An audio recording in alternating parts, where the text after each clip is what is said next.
Bienvenue sur Horizon Historique sur YouTube, la chaîne qui fait revivre les personnages les plus marquants de l'histoire en moins de 5 minutes.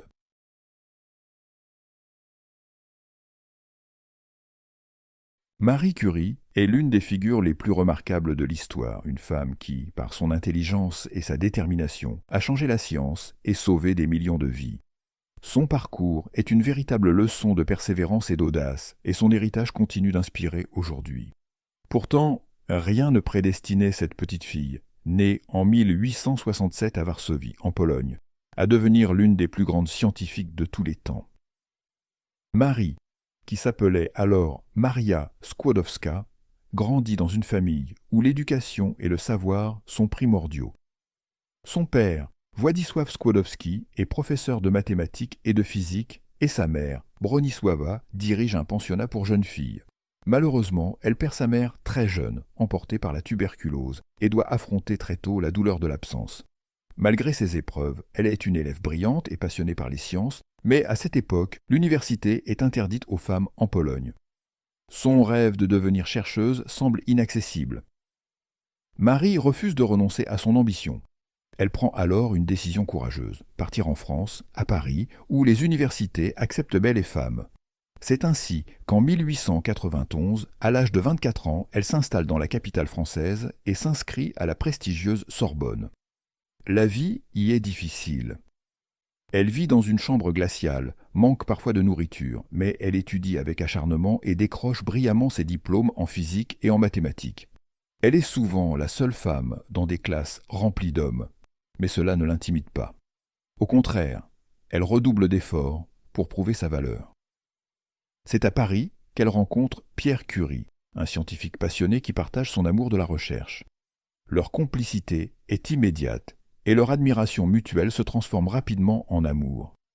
Ils se marient en 1895 et décident de travailler ensemble. Pierre, qui étudiait déjà certains phénomènes physiques, encourage Marie à se lancer dans un sujet encore mystérieux, la radioactivité, un phénomène découvert par Henri Becquerel quelques années auparavant. Dans un laboratoire modeste, souvent mal équipé et dans des conditions de travail éprouvantes, Marie et Pierre se lancent dans une quête scientifique qui va bouleverser le monde. À force de patience et de minutie, ils découvrent en 1898 deux nouveaux éléments, le polonium, que Marie nomme ainsi en hommage à son pays natal, et le radium, un élément encore plus fascinant par ses propriétés lumineuses et énergétiques. Cette découverte leur vaut une reconnaissance internationale. En 1903, Marie et Pierre Curie reçoivent, avec Henri Becquerel, le prix Nobel de physique pour leurs recherches sur la radioactivité. Marie devient ainsi la première femme de l'histoire à recevoir un prix Nobel. Mais alors qu'elle est au sommet de sa gloire, un drame terrible survient. En 1906, Pierre Curie meurt brutalement, renversé par une voiture à cheval. Marie est dévastée. Elle aurait pu tout abandonner, mais elle trouve la force de continuer leur œuvre.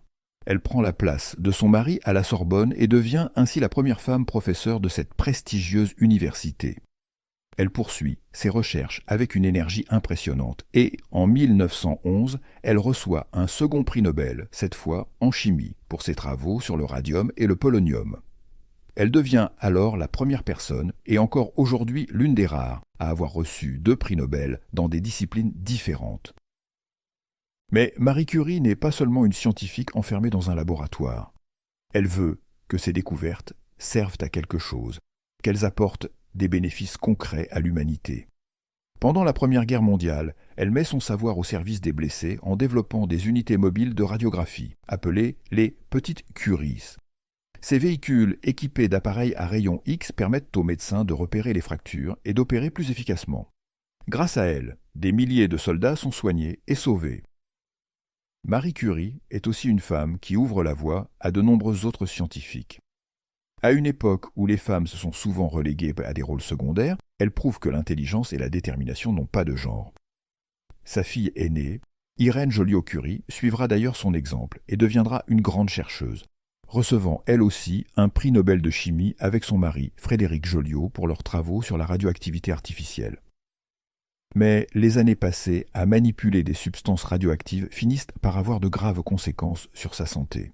À l'époque, on ignore encore les dangers des radiations et Marie Curie travaille sans protection. Elle tombe malade et, En 1934, elle s'éteint à Sanselmoz, en France, victime d'une leucémie causée par une exposition prolongée aux radiations. Si elle n'est plus là, son héritage demeure immense. Grâce à elle, la médecine a fait des progrès considérables, notamment dans le traitement du cancer, avec la radiothérapie. Aujourd'hui encore, les recherches sur la radioactivité continuent à sauver des vies. Son travail a également ouvert la voie à de nombreuses femmes dans le domaine scientifique. En 1995, Marie Curie reçoit un honneur rare. Elle est inhumée au Panthéon, aux côtés des plus grands personnages de l'histoire de France. Elle est la première femme à y entrer pour ses propres mérites. Ce geste symbolise la reconnaissance de tout un pays pour son apport exceptionnel à la science et à l'humanité. L'histoire de Marie Curie est celle d'une femme qui n'a jamais renoncé, qui a surmonté les obstacles, affronté les préjugés et changé le monde par son intelligence et sa passion. Elle nous enseigne que la curiosité, le travail et la persévérance sont les clés du progrès. Son nom brille encore aujourd'hui comme une étoile dans le ciel de la science, rappelant à chacun qu'avec assez de volonté, tout est possible.